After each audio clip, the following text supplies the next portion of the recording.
আপনি বাংলাদেশ সম্পর্কে কতটুকু জানেন? দক্ষিণ এশিয়ার এই দেশটি তার জিওগ্রাফির জন্য বেশ পরিচিত।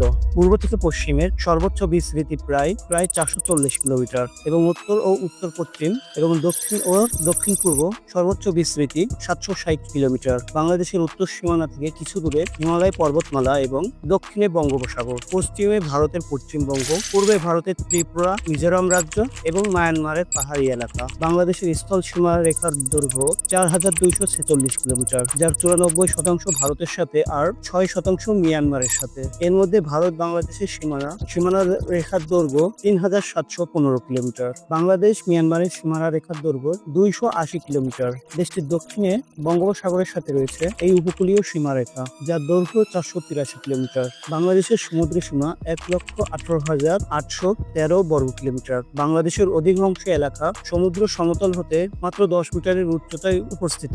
সমুদ্রের উচ্চতা মাত্র ১ মিটার বৃদ্ধি পেলেই এই দেশের ১০% এলাকায় তা নিমজ্জিত হবে বলে ধারণা করা হয়। দেশের অধিকাংশ মানুষই শিশু এবং তরুণ বয়সী। ০ থেকে ২৫ বছর বয়সী মোট জনসংখ্যার ৬০%। ৬৫ বছর বয়সের মাত্র ৩.৪%। বাংলাদেশ দক্ষিণ এশিয়ার সর্বাপেক্ষা কম শহরের একটি। বাংলাদেশের সীমান্তবর্তী জেলা ৩২টি, ভারতের সাথে ৩০টি এবং মিয়ানমারের সাথে ৩টি জেলা সীমান্ত রয়েছে।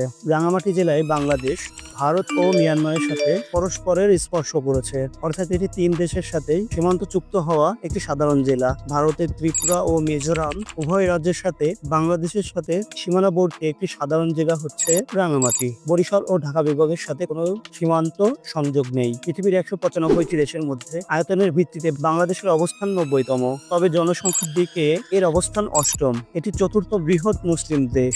মুসলিম সংখ্যাগরিষ্ঠ দিক থেকে এটি বিশ্বের ৩য়তম দেশ। জনসংখ্যার ঘনত্বের দিকে বিশ্বের চতুর্থ বৃহৎ দেশ। ১০ কোটির উপর জনসংখ্যার দিক থেকে বাংলাদেশ পৃথিবীর সবচাইতে ঘনবসতির ৪র্থতম দেশ। এদেশের সবচাইতে ঘনবসতিপূর্ণ জেলা ঢাকা এবং সবচাইতে কম ঘনবসতিপূর্ণ জেলা বান্দরবন। বাংলাদেশের নামের উৎপত্তি হয়েছে এই ক্রমধারায়: বাঙ্গাল, সুবাহ বাংলা, পূর্ববঙ্গ, পূর্ব পাকিস্তান, এরপর বাংলাদেশ। আয়তনে বাংলাদেশের সবচাইতে বড় জেলা রাঙামাটি। আয়তনে বাংলাদেশের সবচাইতে ছোট জেলা মেহেরপুর। ভিডিওটি কেমন লাগলো অবশ্যই কমেন্ট করে জানাবেন এবং তথ্যে কোনো ভুল থাকলে অবশ্যই সেটিও কমেন্টে জানাবেন।